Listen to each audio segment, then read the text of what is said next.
राधे राधे भक्तों, आज हम श्रवण करेंगे माघ मास का 28वां अध्याय।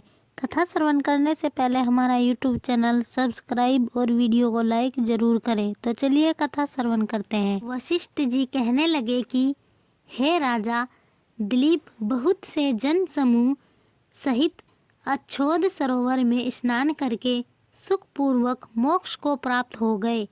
तब लोमस जी कहने लगे, संसार रूपी इस तीर्थ राजा को सब श्रद्धा पूर्वक देखो।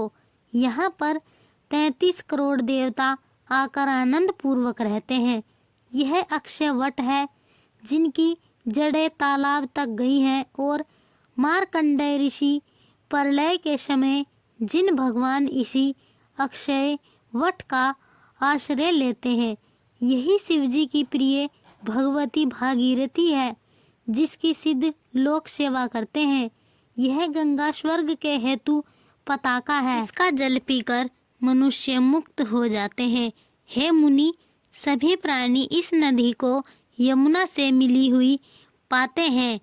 इसका संगम बड़े पुण्य से प्राप्त होता है। इसके स्नान से जन्म मृत्यु रूपी दावानल से कोई नहीं तपता, परंतु ज्ञान प्राप्त करके मुक्त हो जाता है। यहाँ पर स्नान करने से सभी प्राणी बिना ज्ञान के भी मुक्त हो जाते हैं। इसीलिए ब्रह्मा जी ने यहाँ यज्ञ करने की इच्छा की थी। इसी संगम में भगवान विष्णु ने स्त्री प्राप्ति की इच्छा से स्नान करके लक्ष्मी जी को प्राप्त किया।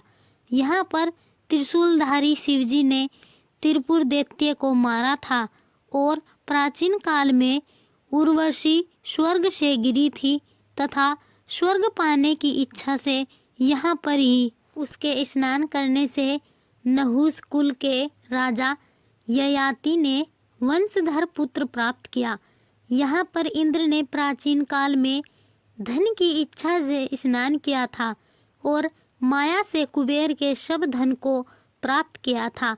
प्राचीन काल में नारायण तथा नर ने हजारों वर्ष तक प्रयाग में निराहार रहकर उत्तम धर्म किया था। यहाँ पर जेगाभ्यस्य सन्यासी ने महादेव जी जैसी शक्ति वाले से विजय पाई थी तथा अनिमा आदि योग के अति दुर्लभ ऐश्वर्य प्राप्त किए थे। इसी क्षेत्र में तपस्या करके श्री भारद्वाज सप्त ऋषियों में सम्मिलित हुए।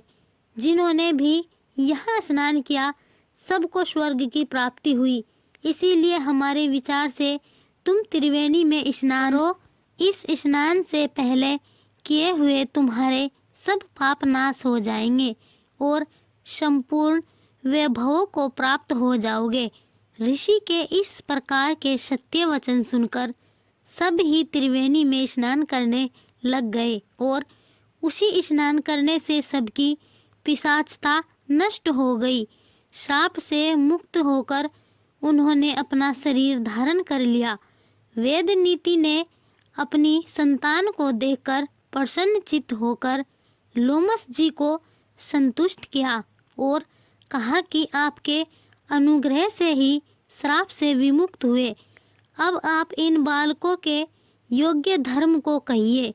लोमस जी ने कहा कि इस युवा कुमार ने वेदों का अध्ययन समाप्त कर लिया है, इसीलिए इन कन्याओं के प्रति पूर्वक कर कमलों को ग्रहण करें। तब लोमस जी तथा अपने पिताजी की आज्ञा से इस ब्रह्मचारी ने 5 कन्याओं से विवाह किया। इन कन्याओं के सब मनोरथ पूर्ण हुए। जिनके घर में लिखा हुआ यह महत्व पूजा जाता है, वहाँ नारायण ही पूजे जाते हैं। पुष्कर तीर्थ में, प्रयाग में, गंगा सागर में, देवालय में, क्षेत्र में तथा विशेष करके काशी में इसका पाठ अवश्य करना चाहिए।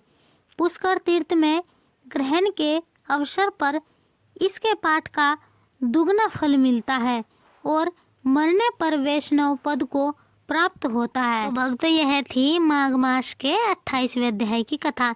ऐसी ही धार्मिक कथाएं श्रवण करने के लिए हमारा YouTube चैनल सब्सक्राइब और वीडियो को लाइक जरूर करें। राधे राधे।